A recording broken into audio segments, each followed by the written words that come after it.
My humble hope is that at the end of this recovery, together with member states and with all the recovery funds being prepared and currently negotiated, we will nudge in the direction of actually citizens rallying to the EU flag in the context of recovery when they see how the EU can help them in the recovery process.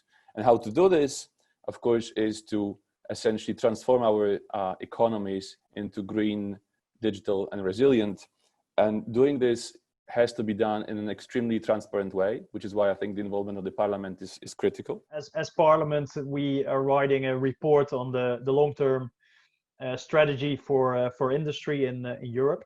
When we talk about recovery, we still need to remain very cautious because at number one is still combating the virus and preventing that there will be other lockdowns again in Europe.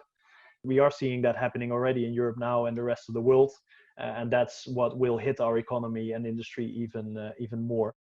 This post-pandemic will be completely different or sufficiently different from what we've seen in the past. Even if we manage to control the pandemic, there still will be differences and substantial differences in how we will be connected. So there will be much more different connectivity, much more use of digital, and also restricted global connectivity. Nothing in the world, and I mean nothing, from the carpet over the lamps to the cars, robots, medical things, nothing is done without machinery.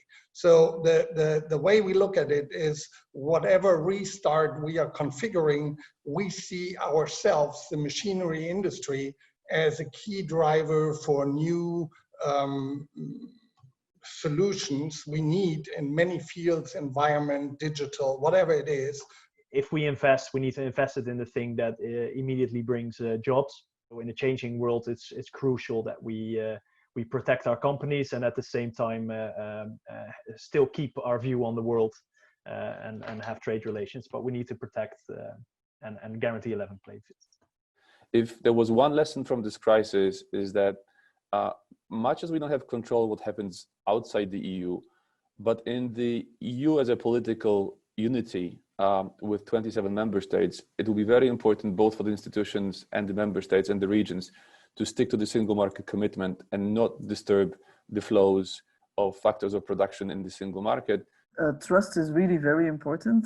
So we need to be able to make sure that citizens trust that they get the services that they will need in the post-pandemic, and also that businesses can trust that the environment will be there to deliver these goods and services. So trust is very important. Also a strong single market, I think, that makes us resilient to make sure that we can actually play a role of keeping the global system as open as possible with a strong own single market here. So that's the best defense, I think, against what's going on at the global level. I'm actually not really sure what resilient means and what we need to have here instead of being imported because we want to be resilient. My fear is that we start looking at resilience. That is a new cover for protectionism, and I don't know where we start. With pills, with medicine, it's today. Tomorrow we have an earthquake, then we might need fire extinguishers. Resilience as a notion is in the eye of the beholder. Now, in the most concrete sense, is actually the aftermath of COVID, and basically resilience is an ability of the Union to respond to cater to basic citizens' needs. So if you really fall back on a specific example, if something like a pandemic happens, we should have personal protective equipment available quickly and everywhere in the Union without any hurdles of transmission. What we're experiencing now, no one ever experienced before. But one thing we do know is that next generations will experience another crisis again. And I think it's very important that with the recovery, with all the amounts of money which have been borrowed against the future generations, we're not wasting it, and we truly are investing it in along the three axes: green, resilient, and digital. So I think we will be judged by this in 10 years' time by the future generations. So I think it's important we don't waste this chance. I fully agree. These issues are very complex.